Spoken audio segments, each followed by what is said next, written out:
Yo, salut mes petits Mugiwara, c'est Chapeau de Page, j'espère que vous allez bien. On se retrouve aujourd'hui pour la review du chapitre 95 de My Hero Academia, Boku no Hero Academia. Donc un petit chapitre de transition après la fin de l'arc qu'on a vu au chapitre précédent avec voilà, la fin de l'affrontement entre All Might et puis All For One, donc qui s'était soldé un peu par un match nul, mais quand même un petit peu la victoire d'All Might, donc victoire un peu symbolique vu qu'au final le prix à payer a été très lourd. Enfin même pour All For One, au final vu que leurs deux individualités les ont définitivement quittés à ce moment-là, en tout cas pour All Might c'est sûr, pour All For One peut-être c'est un petit peu moins sûr, mais on peut quand même le supposer, enfin voilà, au vu de la lignée de l'héritage qu'est en train de transmettre à Shigaraki et puis donc à Midoriya, voilà, qui sont leurs élèves respectifs, petite piqûre de rappel. Et donc bah là, dans chapitre 6, on va voir tout simplement donc, voilà, les différents points de vue des différents protagonistes après donc l'affrontement, terrible affrontement qu'il y a eu. Donc en plus, on démarre directement là-dessus, voilà, avec sur la première page, donc on voit, voilà, c'est fait le titre des grands journaux, voilà, le quartier a été totalement rasé, de Camino, si je dis pas de bêtises, ouais, qui a été totalement rasé, totalement détruit, le monde en choc, même après on va voir, on va switcher un petit peu sur l'association des héros, donc ils vont faire un petit peu l'état des lieux de tout ce qui s'est passé. Au final, le bilan est catastrophique, même si pour eux, ils vont être un petit peu mitigés. Il va quand même être neutre vu qu'ils ont réussi à capturer All For One, qui était quand même la menace la plus grande. Mais il y en a une plus grosse maintenant qui est en train de s'annoncer, encore plus si, bien entendu, Shigaraki a récupéré donc, voilà, l'individualité donc, ou alter All For One. Et bah, c'est donc bien entendu voilà, Shigaraki Tomura qui maintenant a pris la tête de l'association des vilains. Et donc un autre point aussi important qui souligne aussi, c'est le fait de l'entrepôt de Nomu, vous savez, donc l'entrepôt où Midoriya et puis donc voilà, tout son petit groupe Lida et tous les autres, voilà, c'est donc voilà, un petit peu bah, déjà à la base ils voulaient retrouver Bakugo, puis ils étaient tombés sur cet entrepôt un petit peu par hasard. D'ailleurs on croyait que les héros les avaient éclatés, enfin l'avaient éclaté juste après avec Mount Lady et puis même Best Jeanist et tout, alors qu'au final il en est rien, donc ils ont juste récupéré les Nomu, donc voilà, Nomu, les mêmes voilà, que celui qui a eu durant un des premiers arcs, donc voilà, celui qui va y adapter actuellement en animé. Voilà. Là, j'aime bien l'appeler l'arc des Nomu parce que c'est vrai que c'était le premier gros arc, on va dire, du manga qui avait vu l'apparition donc, des Nomu, voilà, cette créature un petit peu hybride avec voilà, pas vraiment une très grande conscience mais une force physique donc voilà, surpuissante. Et donc bah, ils ont récupéré tous les Nomu dans l'usine à Nomu, mais comme il le précise, bah, l'entrepôt était un peu trop petit, un peu trop à la vue de tous pour que ce soit l'entrepôt où ils étaient fabriqués. Du coup, bah, ils n'ont pas avancé, ils n'ont pas plus avancé que ça dans la compréhension et puis dans l'analyse tout simplement de la conception des Nomu, c'est-à-dire comment ils ont été créés, par qui, enfin non par qui ça on sait, mais comment et puis de quelle manière, voilà, tout simplement le procédé utilisé pour pouvoir les créer. Un autre point aussi abordé, bah, du coup, le fait que All Might, voilà, ils sont un petit peu trop reposés sur lui, et que surtout, bah, maintenant, enfin, ils sont trop reposés sur lui sur une seule personne, et qu'en tant que symbole de la paix, bah, maintenant qu'il est tombé, et qu'en plus on a vu sa forme un petit peu tout queuse, tout cure-dent et tout maladif devant voilà, devant les télés du monde entier, bah, ça a un petit peu cassé son image, et ça a cassé un peu l'association des héros, et qu'au final, bah, ça va aider donc les vilains doublement, vu que ça va eux tout simplement ça va les renforcer, ce sera plus simple pour eux au vu des prochains affrontements, et encore plus avec donc la population qui maintenant est un petit peu en flip, en stress, et donc maintenant bah, qui va être dans une situation un petit peu tendue, un petit peu de crise, mais ça on aura encore largement le temps de voir tout ça un petit peu plus tard dans les futurs chapitres, même si il y a encore donc d'autres héros qui sont quand même assez puissants. On peut penser notamment à Endeavor qu'on verra un petit peu après dans ce chapitre aussi, mais quand même, voilà, Endeavor, même s'il est le numéro 2, tu vois quand même l'écart de puissance qu'il y avait avec All Might, et d'ailleurs lui voilà, va un petit peu en pâtir. Bah d'ailleurs, ça me fait une bonne transition pour pouvoir atterrir donc sur le cas d'Intivan. Donc on voit Shuto qui rentre chez lui, donc Todoroki, voilà, d'ailleurs qui croise sa sœur en rentrant. Et donc voilà, et du coup il se dit bah son père doit être content et tout. Maintenant il est le numéro 1 des héros. Enfin il a été promu un petit peu logiquement après ce qui arrive à All Might. Il arrive donc dans sa salle de sport et il a littéralement tout éclaté. Enfin voilà, tu vois les haltères qui volent de tous les côtés. Ah haltère, hashtag jeu de mots avec le mot individualité. Non mais voilà, le mec il avait vraiment tout éclaté, puis tu vois vraiment qu'il a pété un câble, et que du coup bah malheureusement pour lui, bah déjà il a plus de rivaux, il a plus de personnes à surpasser, voilà, il a plus de source de motivation. Voilà, vous savez c'est à quoi ça m'a fait penser. D'ailleurs, c'est vrai que maintenant ça vient de me faire tilt. Indivore pour moi c'est un peu enfin non peut-être pas un copier-coller, je veux pas aller jusque là, mais c'est un peu un Vegeta un peu alternatif. Vous voyez ce que je veux dire? C'est le mec voilà qui est tout le temps numéro 2, mais qui va à tout prix donc surpasser numéro 1 et qui a besoin de cette personne au-dessus de lui pour pouvoir donc progresser, pour pouvoir toujours s'entraîner et donc aller au-delà de ses limites. Et voilà, qui a toujours un petit peu aussi un caractère de merde. Voilà, ça faut aussi le préciser, même si Vegeta est un petit peu plus conciliant maintenant que par le passé, puis même avec ses gars, même si au début il sert bien la vis avec Trunks, faut bien le préciser. Mais ouais, là franchement, Indio, il me fait pas mal penser à Vegeta, et bah, de voir du coup maintenant qu'il va récupérer la place de numéro 1, bah, ça va être assez intéressant à voir, donc comment il va réagir, et comment il se comportera face à l'association des vilains, même si, enfin, ouais, bah si, ce serait intéressant de le voir affronter Shigaraki ou Kurogiri, de voir comment il pourrait donc se démerder, parce qu'il a quand même une individualité assez intéressante, voilà, puis il la maîtrise quand même à un certain niveau, même si bien entendu, je pense que Todoroki a le potentiel de pouvoir aller bien au-delà du niveau de son père avec le temps, avec ses pouvoirs de feu et de glace qui sont une prédisposition assez exceptionnelle, on le rappellera et on le répétera jamais assez. Et donc pour revenir au bilan, voilà, pour terminer brièvement cette partie-là donc, de l'association des héros, par rapport au fait justement que Shigaraki est en train de devenir de plus en plus puissant, il est en train de mûrir justement, d'arriver un petit peu à maturité, voilà, qui vu qu'il réagissait un petit peu impulsivement, on va dire au début du manga, enfin voilà, on peut le voir très clairement, voilà, si vous matez, l'anime en ce moment et au fur et à mesure justement qu'on avance progressivement dans le manga, tu vois que ses plans sont plus peaufinés, plus préparés, voilà, mieux organisés de même de manière globale et que maintenant il va vraiment devenir une vraie menace, surtout qu'il y a de très fortes chances donc, comme je vous disais qu'il a récupéré All for One vraiment de manière complète donc je rappelle quand même l'individualité la plus pétée vu qu'elle permet d'absorber n'importe quelle individualité et de la redistribuer un petit peu à ta guise. Donc voilà, on a bien vu ce que ça avait fait avec All for One et que justement le fait qu'il était un petit peu malade, un petit peu affaibli, voilà, ça c'était quand même à prendre en compte. Alors que maintenant Shigaraki, lui, on va dire, il est totalement, voilà, il pète le feu, il pète la forme et que ça va être, vous en doutez bien, encore plus compliqué de le vaincre. Surtout qu'il a la bonne naissance avec lui. Enfin, vous me direz, quelque part, All for One l'avait aussi, voilà, en tant que frère donc de Shimura. Et d'ailleurs, ça me permet de faire la transition justement avec All Might, voilà, qu'on retrouve directement à l'hôpital, voilà, complètement estropié, voilà, avec les bras un peu en lambeaux. Donc, ce qui n'est pas sans rappeler Midoriya après pratiquement chaque arc, quand tu vois dans l'état où il finit complètement éclaté, avec donc Grand Torino, là, qui est auprès ici de notre cher All Might, avec un bon bandeau sur la gueule. C'était assez classe. Donc, il nous apprend, voilà, on va faire un petit peu le débriefing par rapport à la situation. Donc, voilà, par rapport au fait, tu seras plus jamais All Might, ta dernière petite flamèche d'individualité, donc de One for All, c'est éteinte. Maintenant, voilà, tu peux plus du tout te transformer, tu peux plus du tout combattre, tu peux plus du tout utiliser ton individualité. Et que maintenant, bah, ça va être très compliqué. Et même, on voit vraiment All Might qui lui dit, mais du coup, est-ce que je peux pas aller essayer d'aller retrouver Shigaraki? Voilà, c'est quand même le petit-fils de Shimura. Et je vais essayer un petit peu de le raisonner et tout. Et donc, voilà, le grand tournoi qui dit non, non, oublie. Et là, ça nous permet d'en apprendre un petit peu plus par rapport à la lignée précédente. Vous savez, donc, logiquement, voilà, le père, le fils donc de Shimura, et donc le père de Shigaraki, donc qui a un enfant donc, qui a été abandonné par Shimura quand il était petit, après donc la mort de son père, car elle voulait vraiment l'éloigner de ce monde de héros, parce que vous en doutez bien, enfin, c'est pas dit clairement, mais moi, voilà, j'interprète un peu comme ça, comme quoi le père donc voilà, punaise, ouais, le père de Shigaraki, voilà, donc punaise, le grand-père de Shigaraki, donc voilà, le mari de Shimura, a été tué sûrement par représailles vis-à-vis donc de Shimura, voilà, qui était une super héroïne à l'époque. Du coup, bah, ça a dû lui arriver ça. Ou alors, peut-être que justement, il avait un petit peu mal basculé, qu'il avait peut-être du sang un petit peu corrompu ou quelque chose comme ça. Voilà, que c'était pas quelqu'un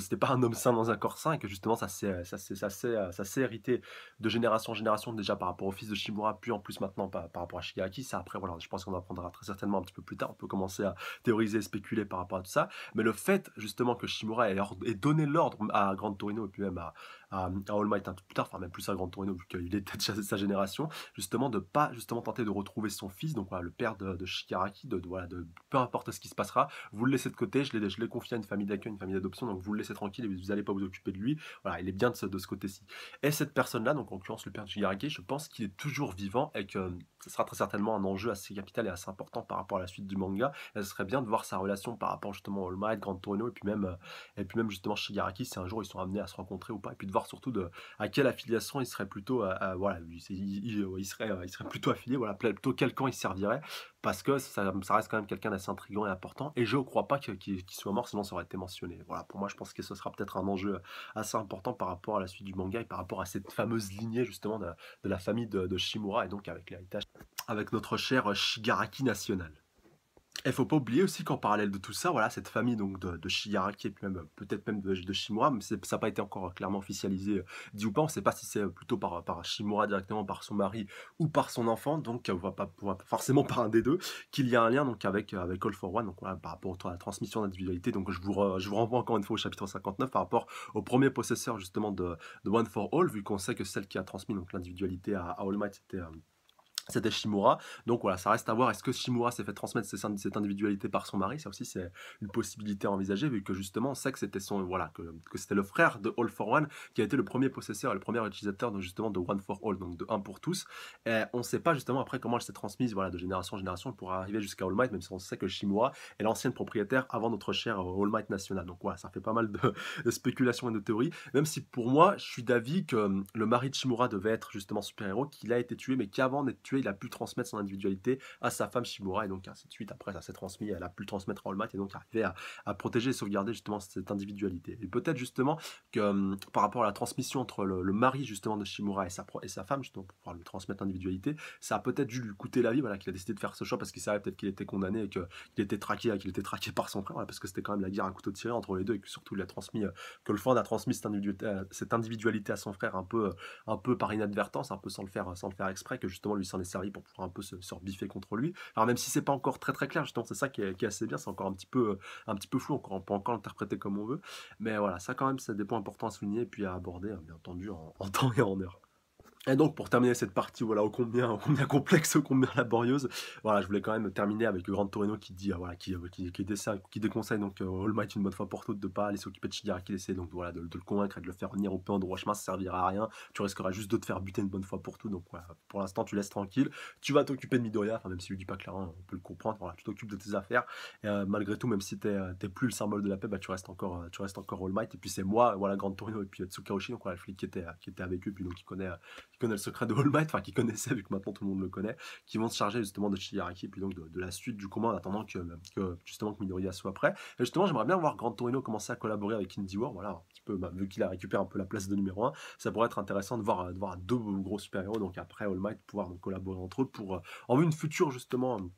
une future attaque, une future, on va dire un petit peu une future confrontation avec notre cher Shigaraki et notre petit groupe de vilains. Et donc enfin on va pouvoir atterrir et donc passer à la partie sur Midoriya, donc voilà, qui rentre justement de mission avec tous les autres, donc voilà, chacun rentre chez eux, super, ça s'est bien passé. Juste Bakugo qui a dû passer à la police, donc rassurez-vous, donc rien de grave, je pense que c'est juste pour interrogatoire par rapport justement aux vilains et puis justement ce qu'ils lui ont dit, ce qu'ils lui ont fait, voilà, quand il l'avait captif, voilà, pour l'instant il a rien justement encore d'un vilain, il n'a pas encore basculé du côté obscur, même si certains aimeraient beaucoup que ce soit le cas, mais bon, peut-être que ça se fera avec le temps, mais pour l'instant voilà, c'est pas encore à l'ordre du jour, on a encore le temps de voir venir tout ça. Et justement, on va pouvoir voir avec Midoriya, justement, voilà, qui décide donc de rentrer chez lui après donc, tout ce qui s'est passé, un peu comme tout le monde. Donc, comme je vous disais tout à l'heure, voilà aussi Todoroki qui va retrouver son père un peu furax. Donc, peut-être que c'est lui justement qui va arriver à l'apaiser, qui vont enfin peut-être pouvoir avoir une bonne relation père-fils, une relation un petit peu plus saine, voilà, même si j'en doute un petit peu, mais voilà, au moins ça va être un peu un bon sparring partner. Et Todoroki maintenant, enfin voilà, on sait qu'il s'affirme un petit peu plus et qu'il va pouvoir peut-être jouer avec jeu égal, et que ça pourrait être intéressant même pour Indy War de pouvoir se renforcer. Enfin, voilà, ce serait assez intéressant de voir les deux, de voir une complicité naître entre les deux justement suite à cet événement, suite à cet événement-ci, vu que All Might vu que Indy War n'a plus vraiment de partenaire ou de personne à surpasser. Bon, ça va pas être Todoroki, du moins pas tout de suite, mais quand même, ça pourrait être assez intéressant de voir les deux entrer en interaction pour s'aider justement mutuellement à progresser l'un l'autre. Moi, ce que vous en pensez encore une fois dans les commentaires. Et donc pour Midoriya, donc je vous disais, voilà, il rentre chez lui tranquille, il va un petit peu se reposer. Sa mère, elle lui dit, voilà, ça a dû être terrible ce qui t'est arrivé, mais voilà, avec All Might, voilà, ça a dû être très dur à vivre, voilà. Pour une fois, donc il finit pas complètement estropié. D'ailleurs, vous allez voir que ça va avoir son importance juste après. Et on voit donc qu'il reçoit un texto, un SMS, donc il commence un peu à courir, et puis il va retrouver notre cher All Might sur la plage, donc voilà, qui va lui foutre une bonne patate, une bonne pêche en pleine part. Donc tu vois qu'il a encore du punch, il a encore du peps malgré qu'il ait perdu son individualité. Tu vois même qu'à un moment il essaie de repasser en mode musclé, qui crache encore une fois pas mal de sang, donc il est même pas capable de maintenir sa forme musclée comme il le précise. Donc voilà, vraiment All Might est voilà, totalement perdu de sa superbe. Je sais même plus si on peut l'appeler l'appeler All Might, voilà, faut juste l'appeler donc Toshinori, qui est juste, voilà, qui est son prénom un petit peu son prénom un peu originel, mais bon, on va continuer de l'appeler All Might, mais voilà, c'est un petit peu dommage, surtout que ça va être juste souligné donc juste après que le symbole de la paix a disparu, et donc voilà, maintenant All Might a pris la décision ferme et puis voilà, un petit peu très attendu, de former puis d'entraîner Midoriya pour qu'il puisse donc devenir le symbole de la paix à sa place, qu'il puisse donc le remplacer au fur et à mesure avec le temps, vu qu'il a récupéré totalement donc One for All, et que voilà, maintenant il lâchera rien, et puis il sera toujours avec lui, il sera toujours là pour l'entraîner, même s'il peut plus directement combattre, voilà, plus tout simplement le remplacer, voilà, au combat. Maintenant il va devoir agir de lui-même. Et j'ai beaucoup aimé justement cette petite phrase, voilà, qu'il lui a souligné, voilà, cette petite anecdote par rapport au fait qu'il soit parvenu blessé justement de cette mission-là, que voilà, il a enfin justement compris le vrai pouvoir de One for All, et qu'il a le fait de l'avoir vraiment ingéré, de l'avoir vraiment maîtrisé, puis bien voilà, compris justement le but de cette individualité. Et ben pour une fois il est parvenu donc totalement blessé, puis totalement éclaté. Et ça, franchement, c'était juste génial, et super émouvant comme scène, comme ce qui va suivre juste après. Et juste voilà, pour revenir très rapidement, si All Might lui a fait directement donc foutu une baigne à Midoriya, déjà c'est parce qu'il est arrivé en retard aussi, il faut bien préciser. Et aussi le fait voilà, qu'il fasse jamais donc voilà, tout simplement ce qu'on lui dit, voilà, de se mettre un petit peu à l'abri, de se mettre un petit peu de côté, de voilà, tout le temps débouler de nulle part pour aller apporter ton aide et apporter ton assistance. Du coup bah voilà, tu te mets un petit peu en danger, mais quand même voilà, il s'est un petit peu calmé, et puis il lui dit voilà, au final je suis quand même très fier de toi, comme je vous disais, vu que tu as réussi tout simplement à mettre un petit peu ta vie voilà, un petit peu ta vie en danger sans trop de risques, et que tu as réussi à t'en sortir sans trop abîmer tes bras. Donc voilà, au final je suis très fier de toi, mon jeune apprenti. Ça vraiment, c'était fort. Et donc, juste après, on a la magnifique scène, juste trop émouvante par rapport au All Might qui vous prend justement Midoriya dans ses bras, qui lui dit maintenant je me consacrerai totalement à ta formation. Et puis donc là, t'as Midoriya qui est encore en train de pleurer et tout, voilà, parce qu'il sait que maintenant c'est terminé, qu'il n'y aura plus jamais de All Might au top de sa forme. Et d'ailleurs, même All Might qui lui dit ah, t'as vraiment du mal à comprendre les ordres. Il lui dit combien de fois je t'ai dit de pas pleurer quand un bébé. Et bon, voilà, je pense que ce sera quand même une des dernières fois pour Midoriya. Bon, il y en aura aussi une autre, immanquablement, un jour ou l'autre. De toute façon, vous devez bien vous douter de laquelle. Mais voilà, quand même, bah, Midoriya qui est très content du coup de ce dénouement, même s'il est un petit peu, enfin, même s'il est triste pour ce pauvre All Might qui pourra plus jamais du coup se transformer. C'est comme ça que se termine ce chapitre. Alors j'aimerais justement vous conter ces dernières lignes qui nous ont laissé. Donc cette faiblesse qui coulait sur ma joue, donc voilà, cette tristesse ne faisait que me répéter, c'est la fin de l'ère d'All Might. Non, c'est triste. Oh putain. Donc oui, voilà, une page qui se tourne, une histoire qui se termine, et surtout une nouvelle qui commence et qui annonce encore une fois du très très bon par rapport à la suite, surtout avec cette future confrontation entre Shigaraki justement, voilà un petit peu l'héritier un peu qui a mal tourné, le mauvais, le fils un petit peu mauvais garçon, le fils rebelle, qui va aller affronter justement le disciple de la bonne voie, on va dire, de la bonne rectitude que sa grand-mère préconisait. Et donc voilà, ça va être intéressant de voir cette double confrontation